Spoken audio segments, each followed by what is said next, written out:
welcome back. We have with us today Kyle Chattam, director, writer, creative, all around, dope human being. Thank you for being here, brother. Hey, thanks for having me. Oh yeah, for sure. So we met, I don't know how many years ago now, maybe 5. Probably like 6. I'm starting to lose count, but I remember when we first met. I think my wife put me in contact with you. Maybe you had just moved to Atlanta, and I just seen your growth over the last 6 years. You were dope then, don't get me wrong, but every year there's like another layer that you've added onto it. So I just want to give you your flowers, let you know you're killing it, and I love working with you. Thank you. I appreciate it. Likewise. Yeah, Likewise. yeah. Feeling is mutual. The word creative gets thrown around a lot. I think we all have creativity in us. Every human being, I think, is creative. I think it's more so about the people who really embrace that, find a way to nurture it and know how to get it out into the world. And when I think of like my list of friends who I say are creators, that you are at the top of that list. So let's just talk about how we got there, because I know it's, you haven't been like that forever. It's been inside of you, but it's taken time to shape and to come out and to develop into what it is today. So just give us a little backstory about, where you grew up and kind of when that creativity bug really started to take form. Yeah. I'm from Stone Mountain, Georgia, but I spent a lot of time in different places in the South. So like Texas and Alabama, Florida.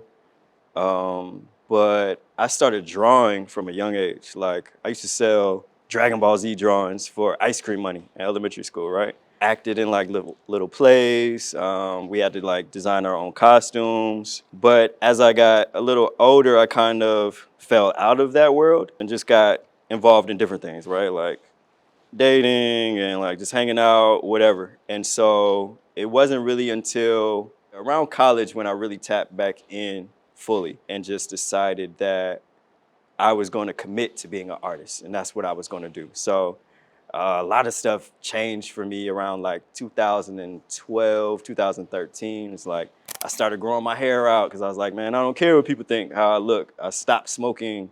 I started an artist collective with a bunch of cool artists from FAMU at the time called Alien Astronauts. We threw art shows. I was doing music videos. That's when a lot of things really just started coming together when I just decided to commit to being an artist. So tell me about that FAMU period when you picked up the camera. Like you said, you were already immersing yourself. You made the commitment. I think that's where it starts.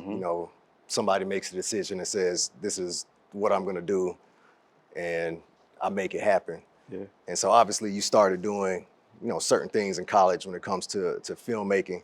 Talk to me about how that journey began. Yeah. When you picked up the camera, what were you shooting?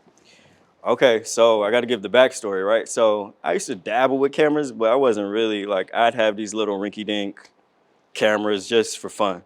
And my mother, she lives in Texas. She was moving to a new crib. So I flew out to help her move, all the boxes and stuff. My uncle flew out as well to help. I set up the camera on like a tripod and I do a time lapse, right? Empty house, house full of boxes, house full of furniture, all that kind of stuff. And later that night, my uncle's sitting down in the new living room and watching a movie. And he's like, come watch this movie with me.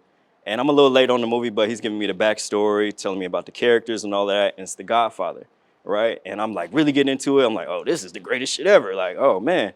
And he's like, if you take that camera shit seriously, like, you could do this. You could tell stories. And that was the epiphany. Like, I had never fathomed that as a possibility before. It wasn't like, I watch movies all the time, but I never watched the credits. I didn't care about none of that. Like, I didn't know that people did this, right? So that's what opened my eyes to the possibility. And then I went back, because I was living in Tallahassee at the time. And I go back on campus and I'm just immersed in it, right? Like, YouTube University, I'm watching all the videos I can about composition, learning about how to convert a camera into a film camera, DSLRs, and composition, no film school, just really getting into it. And then eventually put together, weed was a big part of my life at that time. Shit, Weed, smoking weed, all of that. So I did a video. The first video I did was a how to roll a blunt tutorial video. Oh man, Banned in a bunch of countries on YouTube, you know. But I had a bunch of my it's friends, a market for everything. you know, had a bunch of my friends doing it, whatever. And I'm just trying all kind of techniques, right? Like just to see what I can do in Premiere as I'm editing the footage and whatever. Did they get taken down off of YouTube in the US? I think it's still up, but well, I think it was up. I think I took it down. They had to get millions Yeah, of views. it was up. I took it down, but a lot of countries banned it just for the content and the music, whatever. At the time, I wasn't even in school. I was just working. I was working at McDonald's and Walmart, playing with the camera in my free time, studying all this stuff going on campus, utilizing all the FAMU's resources for free. And one of my coworkers was like a dope rapper to me. He was fire, right? And he's like, yo, I want to do this music video.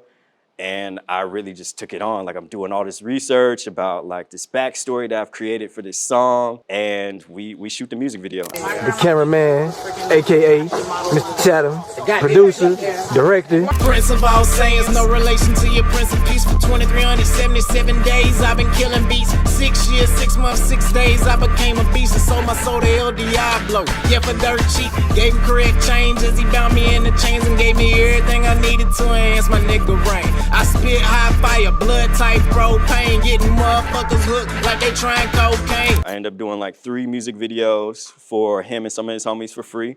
And then those get put out, get a little traction. And one of my good friends, James Highsmith, was like a big club promoter in Tallahassee. And he's like, hey, we need you in the club. We need you to come shoot these parties. And that's when I started getting paid to do this stuff. Gotcha. And, you know, from there, it kind of just Okay. escalated. All right, let's back up a little bit. You said something that was it your uncle when you were Yeah. watching the movie? So what's your favorite scene from The Godfather? Oh, man, my favorite scene is the juxtaposition when the baby is getting baptized and then Mike is sending everybody to get murdered. Yeah. All the enemies is getting shot the- up. So that's my favorite. That's my favorite. The last 10 minutes. Yeah, it's cold. it's like, oh, everybody gonna pay for all of this that y'all Yeah. did. My father, like, Yeah. everybody gonna get it. Nah, that's my favorite one too. Close second is when the wife asks Michael, Oh, like, basically, is it true? And she's standing in the door. like the last scene, right? Yeah, Or I think it's the very, she's standing in the door. Michael has all the people in and out. Tom in there with him. Yeah, He looks at her. Tom just Close closes the the door door. in her face. yeah. Cold scene, the way it was shot, that's like I still can see that scene. It's a beautiful, and even the first scene, the opening scene, you know, where we start in on old boy's face and he's talking about how his daughter was done wrong and we just pulling back whole time, just Yeah, pulling real back, slow. pulling back. And then we see what's really going on. We get the Yeah. bigger, it's a beautiful film. So Godfather 1 or Godfather 2? One, that's the one that got me. I gotta, you know, think one I'm gonna is better stand than- beside it. Think 1 is better than 2? I could go either way on a certain day. I like the interactions with the family. What's the brother's name? The Tom- he wasn't loyal. Fredo? Man. I like the scenes with Mike and Fredo a lot. Just that tension and like what's not said. I'll say Godfather 1 for me. Got it. Nah, it's 2 of my favorite movies. Yeah. I think 2 by just a little bit. I mean, the flashbacks are fire. The flashbacks are amazing. Like, yeah, the art direction, Yeah. the whole thing. I felt like I was in 1930s, And the backstory is so rich. 1920s, Ellis Island, New York. You know, you convincing me. The back, because I'm remembering more now. Like the backstory is so rich. Even that scene where they go and get the rug, and you know, like the initiation. Like, you know, nah, you did this for me. Now Yeah. I'm gonna do something for you, and that's the whole How he premise. It's wrote like, them in there, yeah. Yeah, Cool. Yeah, we could talk about Right, film right. forever. And no, I love that. You know, we have those conversations all the time, and I respect your opinion and your view on a lot of art. But you said something about, you know, your journey at FAMU, how you were essentially working for free. yeah, And I think, you know, as, you know, our audience of creatives watch this, you know, there comes a point when you make that decision that you want to be in this business that comes up. Of course, you don't want to get taken advantage of, but there's always work and there's always people that are gonna say, man, I just don't have it, but I need some content. Like, so how did you juggle that working for free? Because a big part of my story is I worked for free for about a year, it feels like, a year and a half, like a long time I was working for free to learn this business. Talk to me about that process and making that decision on when to say yes, when to say no, because I think a lot of people can learn from that. I think working for free is like about getting your reps in. Like, okay, learning the technical skills needed to do the job well, right? Like, and you can buy a camera and you can say that I can do this thing, but if you don't have any work to prove that you can do this thing, then why am I going to hire you? So initially, that's what it was. It's like show and prove. What can I do? I can do music videos for sure, and let me do that. I did it, and then they started hiring me to do clubs and parties, which I approached like music videos. And then even when I moved to Atlanta, like six years ago, you know, it was a struggle at first. I didn't have any clientele here, right? I was some working for free to build relationships. So I think I would recommend working for free if it's going to help grow you in some way or help potentially foster some kind of fruitful relationship, right? Because that's everything. Community, relationships, who knows you,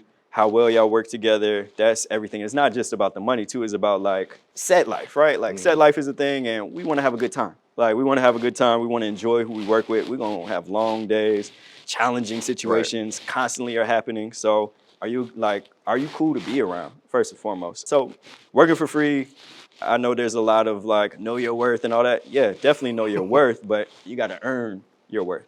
Right. Nah, well said. You know, even before I got into the business, I remember, you know, interviewing for corporate jobs. And I remember a guy told me when I was investment banking, consulting, he was like, yeah, I can teach just about anybody how to do this, but he's like, the real test for me is can I hang out with you in an airport when a flight is delayed by 6 hours? Are you somebody I'm going to want to be around? One. Then two, what's your desire to learn? And I think, you know, working for free in that capacity, you know, shows people you're serious. It shows people your desire to learn. And like you said, the soft skills, the set etiquette, the set life. Is this somebody that can be on set when we go into OT and is not going to cause a problem? Yeah, Yeah, for sure.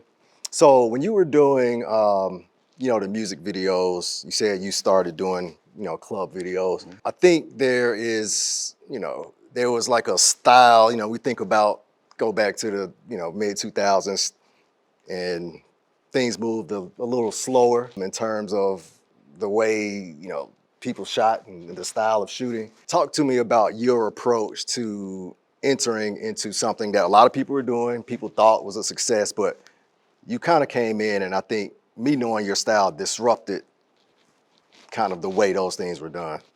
And why, like, what was it that you saw that you thought you could make something better? Yeah, it was like I was younger, just immersed more into music videos. Like that was a big thing. Have music videos playing all the time. And there was a clash that happened really. I got hired to do a bunch of homecoming videos not for my friend, in collaboration with my friend, but a bigger promoter. You know, homecoming bring out all the big shots, people with money. And so I was hired. And, you know, he sent me a bunch of reference videos and, okay, Crown Royal bottle is sitting here on the table and we're going to sit on this shot for like 5 seconds. Then we cut to this. Oh, yeah, I need that product placement. You know, all this product placement, all this stage stuff. And it's like, bro, this is boring. Like, this isn't for us. Like, I get it's for the client, but we can do multiple things at once. Like the client knows that they paid for this video. They know the product's in there. We don't have to do this, like overdo it. And so my approach was like, let's make it enjoyable for everyone and sell the product in a holistic, like a realistic way, right? Like, so I approached it like music videos. It's very fast paced, very hip hop, very just, we partying, we drinking. This is what we look like. These are the ladies. This is the lifestyle. Like, it was just what I would have wanted to see. So I think I spoke to myself and like the people around me with the visuals that I was creating.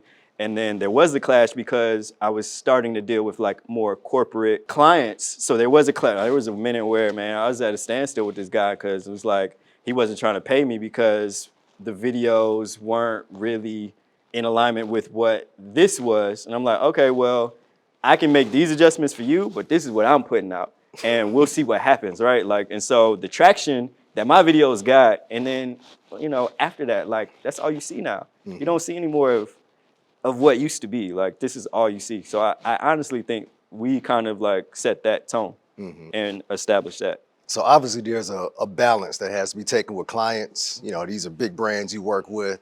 You have a vision as a director, creative director, and what you see. You obviously were hired because, I'm sure the brand thinks that or knows that, they like your style and you connect with whoever their audience is. But like you said, can be tension. There are strict brand standards, as we know. You work with some of the biggest brands in the world. How do you navigate that conversation and essentially, are you giving a little? Are you holding back? How do you get your vision to come through when in your heart, this is what this audience needs, but you're getting a little pushback from corporate? It's a dance. It's definitely a dance that you got to do, right? And sometimes you're leading the dance a little more than sometimes you are like kind of being guided a little bit.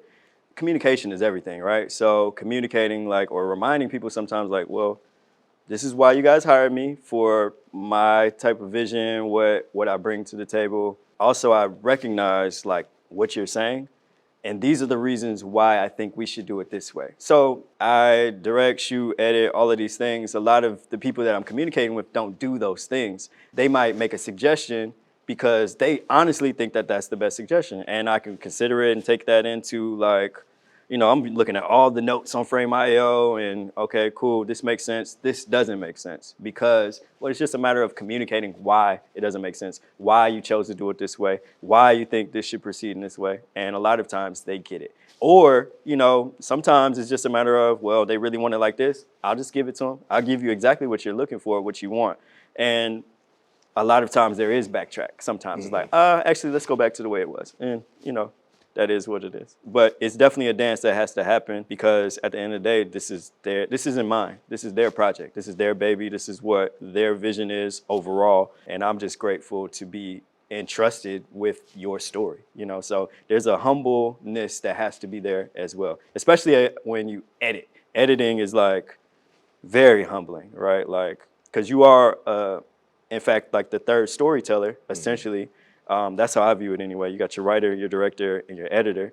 There's just so much meshing that has to happen, right? Because there's so many voices, so many different opinions. And sometimes, like, even not to go off too far, but like being on set versus not being on set will give you a different experience as an editor as well. Like sometimes being on set, I know that this is what their intention was and this is what they really want versus sometimes I'm just giving footage and I'm left to interpret it. But there's an advantage to that as well because I probably don't care that y'all spent all of this time to get this shot to like it's not the best shot.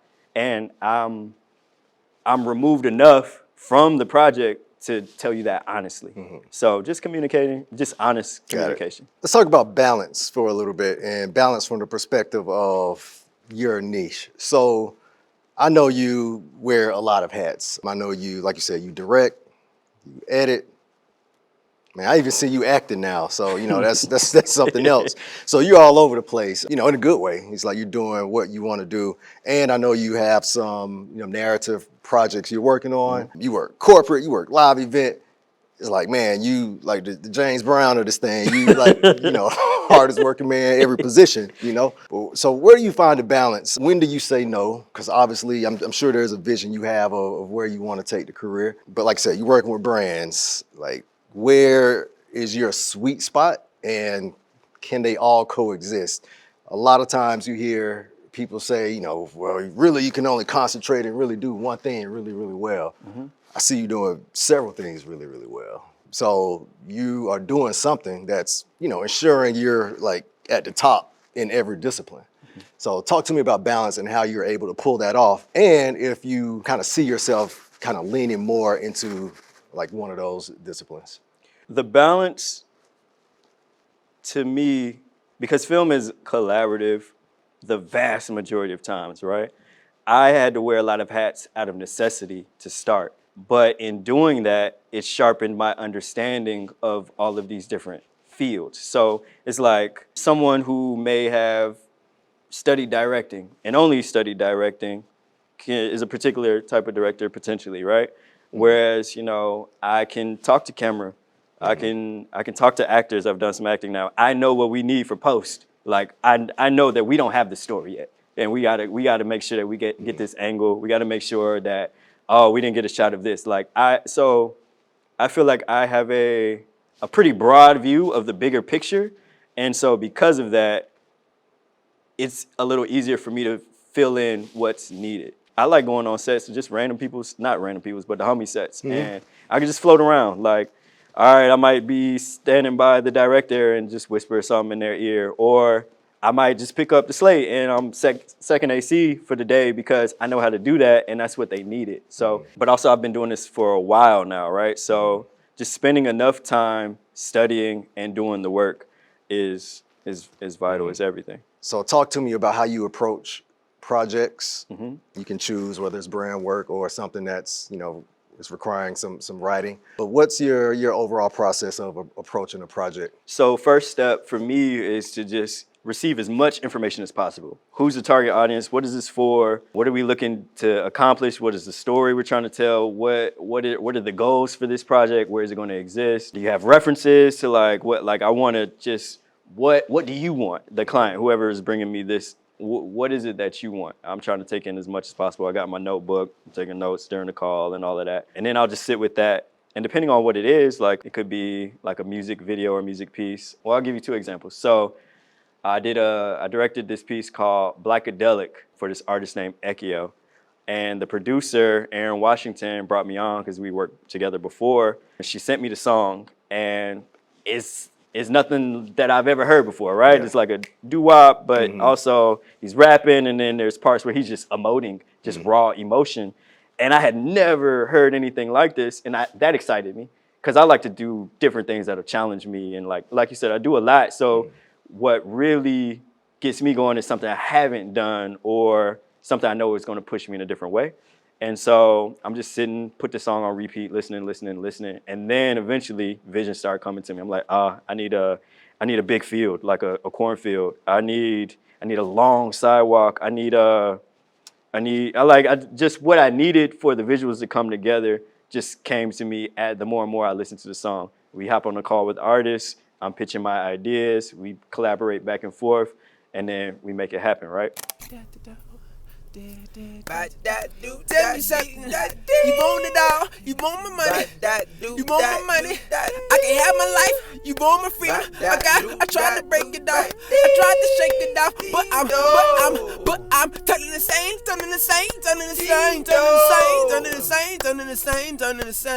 This world got me spinning around. I fall to the ground. I'm trying to breathe, but I don't know which way to go, which way to turn, which way to run, which way to go, which way to turn, which way to go, which way to turn, which way to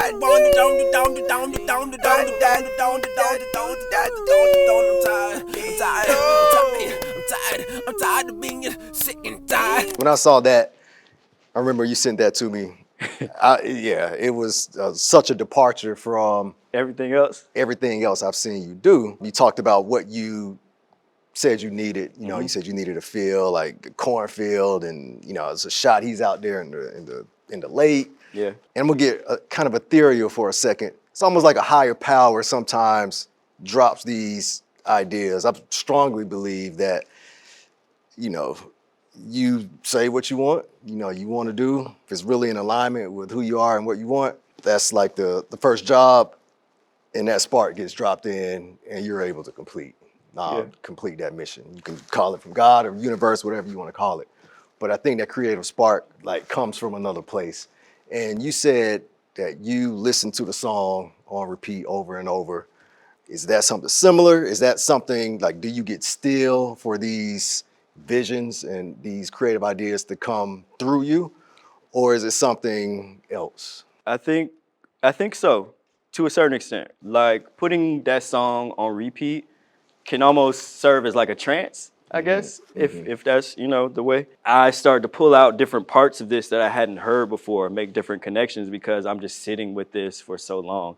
And a lot of times, we might go with the first idea we have, but the first idea doesn't necessarily mean it's the best idea. And also a lot of times, like, it's very surface, right? So let's dig deeper. Let's sit with it a little longer. Let's ask more questions. And how does this juxtapose with this? Like, what can we convey when we mash this with this? Because that's all that film is, right? Like, when this song is playing, what emotion can I convey when I put this image with it? And what are those images? And what are the symbols within that image? Like, we're in the water. Okay, cool. We're in the cornfield. What does that represent, right? How does the soil play in this?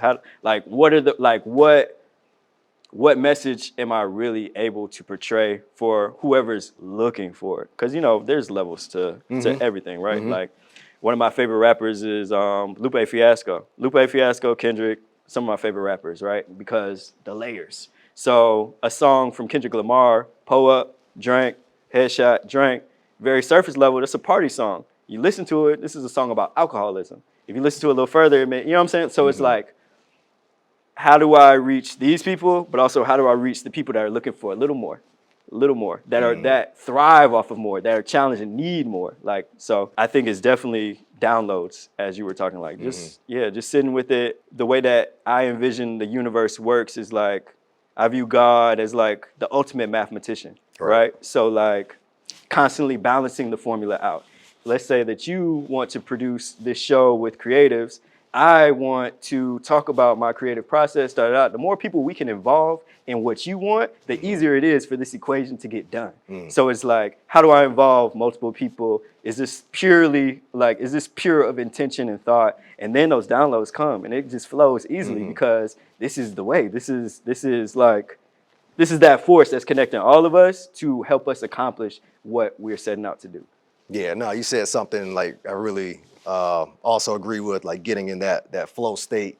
Yeah. And how do you get yourself into that? And I don't think it's something that you just automatically just happens. You have to, like you said, trial and error. You're, as an artist, growing up with artists, with a dad who's into sculptures and ceramics, I've seen him put things together, not ball it up, do it again. You know, it's like over and over again, and you start to, you get in the process. Then before you know it, you're in a zone. And like you said, everything comes dropping in.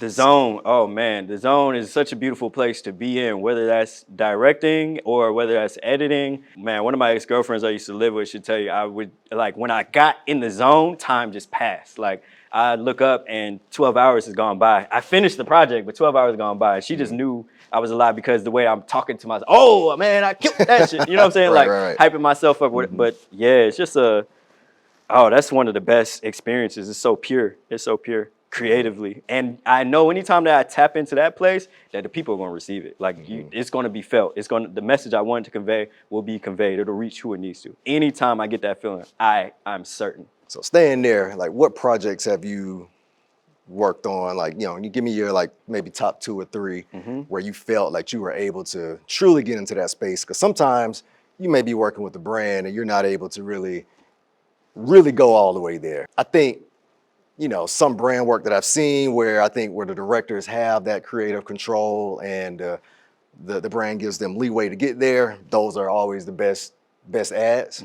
So talk to me about that. Like, give me 1 or 2 projects where you think you've been there and it's come out into the world. I think Blackadelic was one. That's definitely one. It was so pure to me. Like you said, like, I hadn't put anything out in that realm before, or not in that way.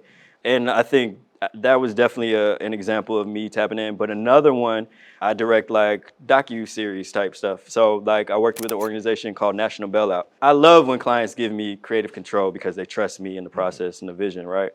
And so I was given creative freedom. I hit 2 cities and we're creating this story around their Free Black Mamas campaign. They free Black mothers for Mother's Day and an attempt to bring awareness to their campaign to end cash bail, right? One of that I did last year in Atlanta. I was sitting and interviewing one of the daughters of a woman who had been incarcerated, and this is before she got out. And so sitting, I turn on the camera. I just set up the lights and all this other stuff, turn on the camera, And then her phone starts ringing. I'm like, oh, you got to turn off your phone. But it's the jail calling. It's her mom calling. And I put it on speaker. She's mic'd up. Everything is just perfect timing. She's mic'd up, put it on speaker. And we get the opening sound bite for and you know, it was just a lot of that happening where I don't have to do too much. I just kind of have to be aware. This call is not private. It will be recorded and may be monitored. Hello? Hello? Hi. Yeah, your bond is paid, so we're just waiting for everything to be processed and ready and stuff so we can come get you. All right, you'll be out soon. I can't wait. Yay! Love you. I love you too, Mommy. I'm so happy. Thank you for using Securus. All right, Goodbye. peace. I just kind of have to be aware. And I've learned that through videography a lot, like shooting parties and shooting events and things like that, like has raised my awareness in a different way. Like, okay, what's happening? What's important right now? Like where's the story? Where's the meat? So I think all of the different hats and experiences kind of combine to like make me a better overall filmmaker. But yeah, I would say that piece, Blackadelic is definitely one. I think Love Propaganda is going to be one. It's definitely going to be the next one. Tell me a little bit about that project. I know it's something you've been working on. Yeah. You've been developing for some time. So talk to me about that project. So Love Propaganda is a series of propaganda campaigns, right? And the first one is highlighting the ideas of love and propaganda. How do they interact? How do they mesh? How do they affect each other? How do they affect our lives, right? So to me, love is like the language of God, the language of the universe, love and math, right?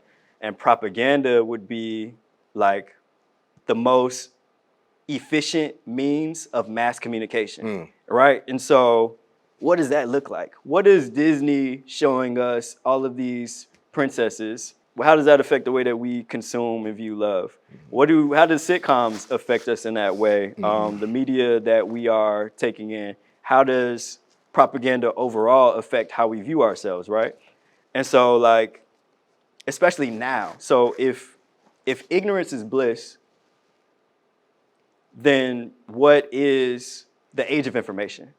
If we're constantly bombarded with all of these different things, right? Like, so it's really just a series of questions that I'm asking. And it's a whole campaign. So it'll be a 30-day campaign that's released, and it'll end in an event where a short film will be shared, right? But I interviewed over 20 young Black millennials. We dissected various forms of love, agape, familial, romantic, like all of those things, and cooking up. Got it. So how did you get there? How did you determine that was going to be the project? And I think this, the way you answer this, I think could help, say, an emerging creative or someone that is struggling with, like, what project do they want to pursue? They may be in a place, whether it's something submitting to film school, or it may be someone who, like you said, you worked in the grind doing music videos, recaps, but I want to take that next step to do something else. How did you find it? You made the decision that this was going to be that project in hopes that this could possibly kind of help someone else clarify that same thing. It's the project that I needed. I'm at the point as an artist where I want to bake my cake, right? I want to bake the cake. I like red velvet cake. I'm making it this way, and I'm going to use these ingredients, and this is the icing, and this is my cake. Whereas a lot of work that I do with other people, I have to take in consideration the ingredients that they're coming with, the ingredients that they want. And with too many ingredients, if I'm creating for everyone, then we're gonna end up with this red chocolate marble Russian, you know what I'm saying? Just a mess. It's not clear. So I think going back to what we were talking about before, as far as like downloads and all that, this is what I need. I need to understand love in a better way. And me figuring out love in a better way through this process, I think will help other people. And that's all that I want to do. I want to create what I want to create. And I know that in being as specific as I am, it'll affect even more people. Let's switch gears for a little bit, talk about your toolkit. And that can be from the perspective of, like I said, you do a lot of learning on YouTube. I know you're an avid reader. You watch a lot of film, you consume a lot of art. What is that toolkit that you bring to set into your projects? And I think a lot of it sometimes for creatives, I think that, or anybody that's successful, it's like they're a complete person. You know, they like I said, they read, or they may go to nature, they exercise. You know, there's other things they're bringing to the table. They might be love philosophy, and they're bringing that to set. So what are some of the things or interests that, you know, have made, you know, Chattam who he is that you're bringing into your projects? I think the number one thing is that I'm curious. I'm just curious about the world. I'm curious about interactions with people. I'm curious, how does this work? What kind of camera is that? What happens when this meets this? That is like the ultimate thing to me that I try to practice daily. So even with watching movies and stuff, I'll put on a movie on TV and I have a life playlist that has thousands of songs from childhood to present day, country to rap, classical, all kinds of stuff. I'll just put it on shuffle. And it's like with the movie on mute. And it's like, well, what feelings am I feeling when this music is playing with this scene? Because this was not what was intended, but So you put on another movie and play this playlist. and just see like what comes from that. Like, because to me, ideas are just that. It's just like a meshing of things we didn't expect to go together. Most people that change industries or are disruptors don't come from that industry, right? Because it's like, all right, this is how we do it. I didn't go to film school. I didn't have any mentors or anything like that. So it's like, I don't have that same concrete foundation of like, this is how we do this, and this is how we do this, and this is the only way. So it's like, I'm open to experimenting. I'm open to trying different things in a different way. I'm very open to collaborating because I know also that I don't have that foundation as well. So it's like, what you think about this? Okay, cool, let's run with that. Or, what happens when my idea meets the DP's and we find the best middle ground? Like, what does that look like? So I think in a curiosity and, of course, vision, like, I am a reader, I am a traveler, I am pretty spiritual. A lot of things interest me, so I think I have a pretty refined palette as far as like taste and art, taking who I am and then combining it with everyone else that's on set. What does that look like? This is a new experience every time, which is beautiful, and we can create new, organic, beautiful things together. Where did that curiosity come from? Did you grow up in an environment where that was embraced through family? Is it something that you picked up on when you went to college? Because you're talking like someone that's you are very aware,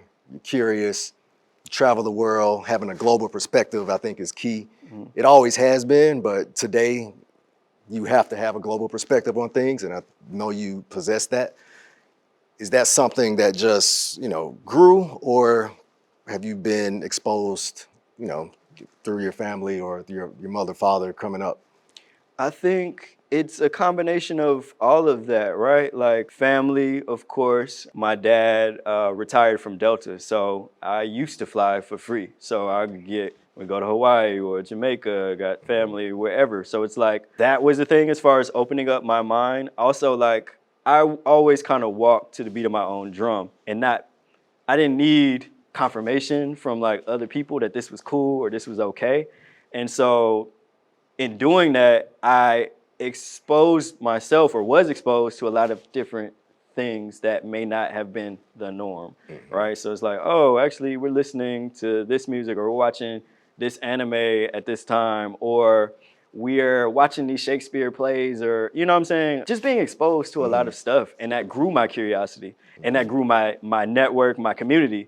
And once you have a community of other creative people, that expands exponentially, right? So it's like, oh yeah, I'm at Alvin's house and he's playing Fela. I had never heard Fela until that point. Now I'm listening to Fela. And then what comes from that? Now I'm interested in this whole new genre, or what artist is this? So I think everything to me is connected in that way. I think there's a seed, and then the more water from different places, more ingredients, the stronger that plant becomes because it's been exposed to all of these different elements. It's like your body. Germs are good for you. Yeah. So you're, you know, truly a Renaissance man. Like I said, you are open and aware. You take on new things. You're very curious. You know, I want to talk about where we're sitting, you know, in the South in Atlanta. How does that come into fold into, your storytelling and telling the Black experience. I know a lot of the things we've worked on together have been targeted to a big brand needs to get in front of us, needs to get in front of our people, and what's the best way to do that? And how do you sprinkle in some of these other perspectives in there, or do you do that at all? You know, if you're trying to reach HBCU college kids to drink more X, but you still want to bring in something that you picked up from a trip from Egypt or something, you know? What's your take on that? Definitely try to at least sprinkle some of that in, because that's what makes it unique. That's what makes it mine. But also recognizing that the audience wants that as well. Like the most boring thing, I stopped watching music videos a long time ago until fairly recently, because the vast majority of them were the same. They look the same, right? Because I'm so curious, things bore me easily as well. And so I want to make sure that we're pushing the envelope. We're trying new things. We're getting experimental. Oh man, like let's watch this French film because let's just see how they are attacking this same kind of thing. Also being in the culture, right? Like that's why they're coming to us, because they know that we are within the culture. We know what's going on. We outside. We talk to our neighbors. We're in the community. So I think that perspective is why they trust us, but also opening up their minds to like, we're not a monolith. Like we are into all this other shit too. We're into that shit that you're into as well, and stuff that you're not into, and things that you don't even know about. So I think it's where that meets. But ultimately, of course, we need to satisfy the client. But my job always, to me, is to make sure, or the goal is like a random stranger could watch this and enjoy it. A random person could pick this up and watch it. That's the measure to me. That's the measure. Can I put this in front of my dad who doesn't know nothing about this, and will he sit there and enjoy it? Could I just stop somebody on the street and, hey, watch this right quick, and they fuck with it? Got it. Love it. All right. So as we close this out, last question. What would you tell like the 17-year-old version of yourself or any other kid out there that wants to make that step? And you know, it's a long journey. We're gonna learn to the day we die. But you've obviously reached, you know, at this point in the journey, you've reached a stage where you're in flow. So what would you tell your 17-year-old self as they embark on a creative career? That's tough, because I watch a lot of, I'm into sci-fi, and that feels like time travel to me. It's like, I don't want to disrupt who I am now, because all of those experiences were vital and important to that. But I would say to like anyone, like a 17-year-old, I would say start.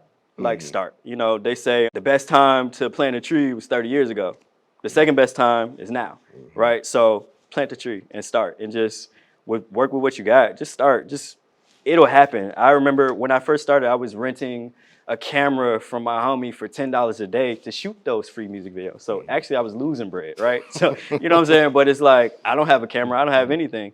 And then eventually getting to the point where I had something to show, and then all the other pieces got added. It was like, I saved up enough bread. I was able to buy my first camera, which was like a Panasonic GH3, which, you know, whatever. And then I had my big sister, let me borrow or let me hold her old MacBook laptop. I was editing on with 1 gig of RAM, basically. You know what I'm saying? Like, do an effect, gotta render it out. Otherwise, I can't see anything over and over and over again. And then I got to a point where I acquired this equipment. I was working, I was in flow, and all that stuff got stolen. All of that got stolen from me. But because I had already done the work and people saw that, I was able to make a phone call.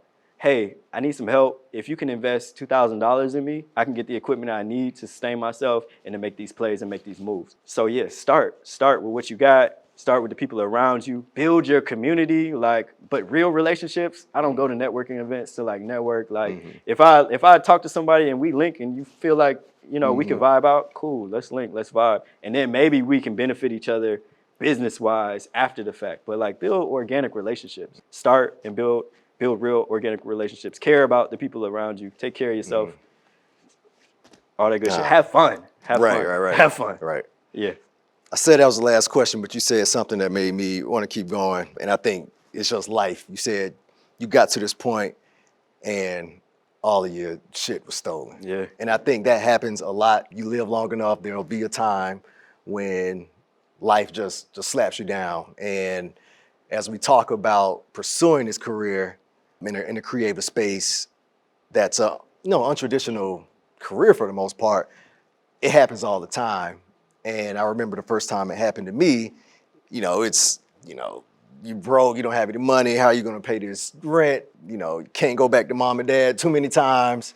And so but you have to find it in yourself to keep going. And resiliency is something that's really big, and obviously you have it because, we had a discussion about, living to see another 30 days, right? Yeah. So we could pay this rent. Yeah. So I think that is a big piece that you've shown, throughout this journey that, if this is something that you want to do, that you're going to make it happen.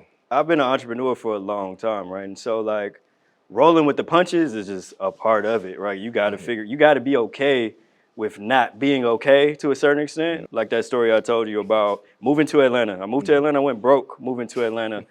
Didn't have money for first month's rent, like type broke. And then it's like, damn, did I make the right decision? Because we about to get evicted. Goddamn, we just got here, right? But a good homie, Jay Sweet, hit me up that weekend before rent was due and said, hey, man, I'm shooting this music video. Young Dolph is going to be in it.